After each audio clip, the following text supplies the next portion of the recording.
સહજાનંદ સ્વામી મહારાજની જય, લક્ષ્મીનારાયણ દેવની જય, વડતાલ ધામની જય, નીલકંઠ પ્રભુની જય. સ્વામિનારાયણ હરે, સ્વામિનારાયણ હરે. વસનામૃત 47. 4 પ્રકારની નિષ્ઠાવાળાના લક્ષણો. સંવંત 1876 મહાસુદી 12ને દિવસ સવારના પહોરમાં સ્વામી શ્રીજી મહાનંદજી મહારાજ શ્રી ગરડા મધ્યે દાદા ખાસરના દરબારમાં શ્રી વાસુદેવ નારાયણના મંદિરની આગળ લીમડાના વૃક્ષ હેઠે ઓટા મધ્યે ઢોલિયા પર બિરાજમાન હતા અને સર્વશ્રેષ્ઠ વસ્ત્ર ધારણ કર્યા હતા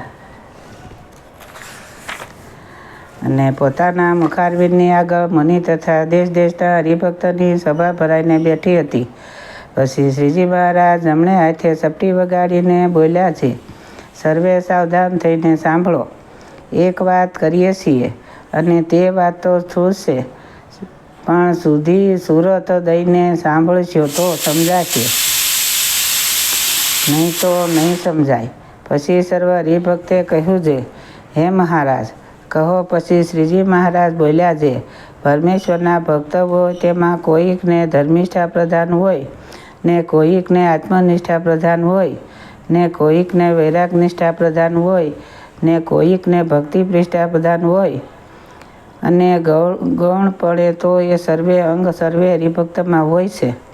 હવે જેને ભાગવત ધર્મનિષ્ઠા પ્રધાન હોય તે તો અહિંસા બ્રહ્મશ્રાદ્ધિક રૂપ જે પોતાનો વર્ણાશ્રમ સંબંધી સદાચાર તેડે યુક્ત થકો નિર્ભયપણે કરીને ભગવાન અને ભગવાનના ભક્તની સેવા સાકરી કરવી, તેને વિશે પ્રીતિએ યુક્ત વર્તે અને તે ભક્તને ભગવાનના મંદિર કરવા તથા ભગવાનને અર્થે બાગ બગીચા કરવા તેને વિશે ઋષિ વર્તે તથા ભગવાનને નાના પ્રકારના નૈવેદ્ય ધરવા તેમાં ઋષિ વર્તે અને ભગવાનના મંદિરમાં તથા સંતની જાયગામાં લીપવું તથા વાળવું તેને વિશે ઋષિ વર્તે અને ભગવાનની શ્રવણ કીર્તનાદિક જે ભક્તિ જેને નિર્ભયપણે કરે અને ધર્મનિષ્ઠાવાળા ભક્તને ભાગવત ધર્મયુક્ત એવું જે શાસ્ત્ર જેના શ્રવણ કીર્તનાદિકને વિશે અતિશય ઋષિ વર્તે અને જેને આત્મનિષ્ઠા પ્રધાન હોય તે તો 3 દેહ અને 3 અવસ્થા તેથી પર અને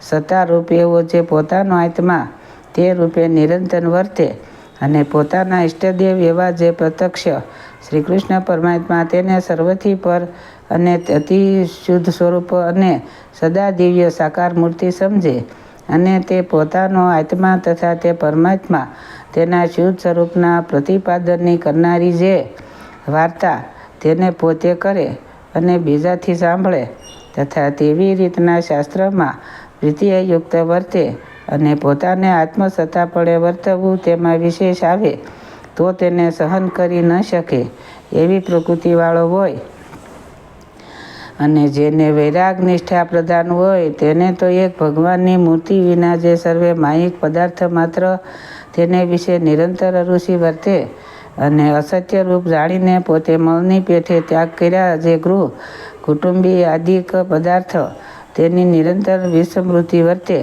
અને તે ભક્ત જે તે ત્યાગી એવા જે ભગવાનના ભક્ત તેના સમાગમને જ કરે અને ભગવાનની ભક્તિ કરે તે પણ પોતાના ત્યાગમાં વિરોધ ન આવે તેવી રીતે કરે અને ત્યાગ છે પ્રધાનપણે જેમાં એવી વાર્તાને પોતે કરે અને ત્યાગને પ્રતિપાદન કરનારું જે શાસ્ત્ર તેને વિશે ઋષિવાળો હોય અને પોતાના ત્યાગને વિશે વિરોધ કરનારા જે સ્વાદુ ભોજન અને સદવસ્તાદિક પંચ વિષય સંબંધી માયિક પદાર્થ માત્ર તેને પામવાને વિશે અતિશય ઋષિ વર્તે અને જેને ભક્તિ નિષ્ઠા પ્રધાન હોય તેને તો એક ભગવાનના સ્વરૂપને વિશે જ અતિશય દ્રઢ પ્રીતિ વર્તે અને તે ભગવાનના સ્વરૂપથી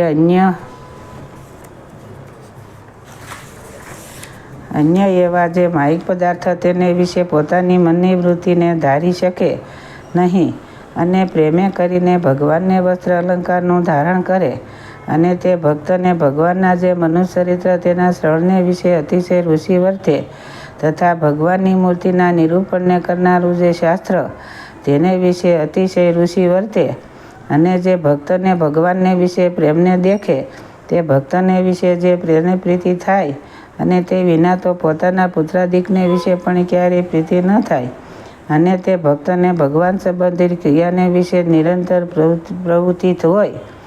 એવી રીતે આ 4 નિષ્ઠાવાળા ભક્તના લક્ષણની વાર્તાને વિચારીને જેનું જેવું અંગ હોય તેવું તે કહો. અને આ વાર્તા છે તે તો દર્પણ તુલ્ય છે, ને જેનું જેવું અંગ હોય તેવું તેને દેખાડી આપે. અને ભગવાનના ભક્ત હોય તે તો અંગ વિનાના હોય નહીં, પણ પોતાના અંગને ઓળખે નહીં, એટલે પોતાના અંગની દ્રઢતા થાય નહીં.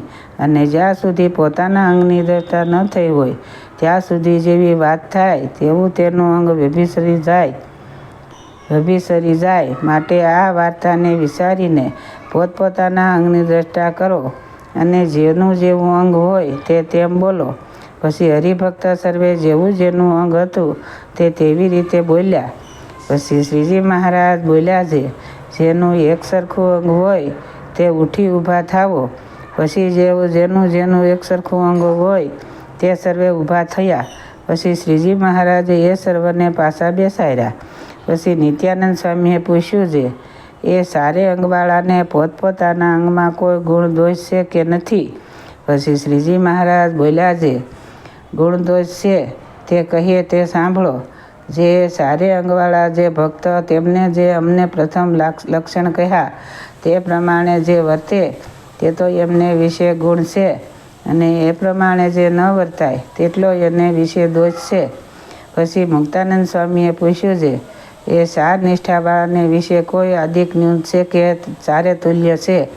પછી શ્રીજી મહારાજ બોલ્યા છે, જ્યાં સુધી એક નિષ્ઠાને વર્તતા હોય ત્યાં સુધી તો એ ચારે સરખા છે, અને જ્યારે એ ચારે નિષ્ઠા એકને વિશે વર્તે ત્યારે તે સર્વ થકી અધિક છે, અને જ્યારે એ ચારે નિષ્ઠા એકને વિશે વર્તે ત્યારે તેને પરમ ભાગવત કહીએ, અને એને જ એકાંતિક ભક્ત કહીએ. ઇતિ વચનામૃત ગરડા પ્રથમનું જે તે થયું. સ્વામિનારાયણ હરે, સ્વામિનારાયણ હરે. વચનામૃત 48. 4 પ્રકારના કુસંગીનું. સંવંત 1874 મહાસુદી 13ને દિવસ સ્વામી શ્રી ગરડા સહજાનંદજી મહારાજ શ્રી ગરડા મધ્યે દાદા ખાસરના દરબારમાં શ્રી વાસુદેવ નારાયણના મંદિરની આગળ લીમડાના વૃક્ષની હેઠે ઓટા મધ્યે ઢોલિયા પર આથમણે મુખારવિંદે સંધ્યા સમયે બિરાજમાન હતા, અને સર્વશ્રેષ્ઠ વસ્ત્ર પહેર્યા હતા. અને પોતાના મુખારવિંદની આગળ મુનિ તથા દેશ દેશના હરિભક્તની સભા ભરાઈને બેઠી હતી, અને પોતાના મુખારવિંદની આગળ 2 મશાલો બળતી હતી. અને શ્રી વાસુદેવ નારાયણની સંધ્યા આરતી થઈ નારાયણ ધૂન થઈ રહી.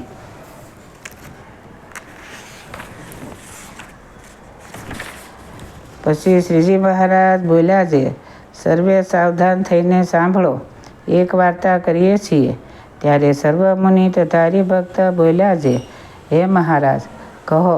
પછી શ્રીજી મહારાજ બોલ્યા છે, જે ભગવાનનો ભક્ત હોય તેને નિત્ય પ્રત્યે ભગવાનની પૂજા કરીને તે સ્તુતિ કરીને ભગવાન પાસે એમ માગવું જે, હે મહારાજ, હે સ્વામીન, હે કૃપા સિંધો, હે શરણાગત પ્રતિપાલક, કુસંગી થકી મારી રક્ષા કરજો. ને કુસંગી 4 પ્રકારના છે. એક કુંડાપંથી, બીજા શક્તિપંથી, ત્રીજા શુક્વેદાંતી, અને ચોથા નાસ્તિક. એ 4 પ્રકારના કુસંગી છે. તેમાં જો કુંડાપંથીનો સંગ થાય તો વર્તમાનમાંથી સુકાડીને ભ્રષ્ટ કરે, અને જો શક્તિપંથીનો સંગ થાય તો દારૂ માંસ ખવડાવીને સ્વધર્મ થકી ભ્રષ્ટ કરે, અને જો શુક્વેદાંતીનો સંગ થાય તો ભગવાનનું ધામ તથા ભગવાનનો સદા દિવ્ય આકાર તથા ભગવાનના અવતારની મૂર્તિઓના આકાર ને સર્વને ખોટા કરીને ભગવાનની ભક્તિ ઉપાસના તે થકી ભ્રષ્ટ કરે, અને જો નાસ્તિકનો સંગ થાય તો કર્મને જ સાસા કરીને પરમેશ્વર એવા જે શ્રી કૃષ્ણ ભગવાન તેને ખોટા કરી દેખાડે, અને અનાદિ સત્શાસ્ત્રના માર્ગ થકી ભ્રષ્ટ કરે. માટે ભગવાનની પાસે માગવું જે, હે 4 પ્રકારના માણસોનો કોઈ દિવસ સંગ થશો નહીં. અને વળી એમ પ્રાર્થના કરવી, હે મહારાજ, કામ, ક્રોધ, લોભ, મોહ, અહંકાર, ઈર્ષ્યા અને દેહાભિમાન એ આદિક જે અંતશત્રુ તે થકી રક્ષા કરજો, અને નિત્ય તમારા ભક્તનો સમાગમ દેજો. એવી રીતે નિત્ય ભગવાનની પ્રાર્થના કરવી, અને એ કુસંગી થકી તે અંતશત્રુ થકી નિરંતર ડરતા રહેવું. ઇતિવૃષના મુદગરડા પ્રથમને 48 જે તે થયું. સહજાનંદ સ્વામી મહારાજની જય. હરિકૃષ્ણ મહારાજની જય. લક્ષ્મીનારાયણ દેવની જય. સૌને મારા જાજાથી જય સ્વામિનારાયણ.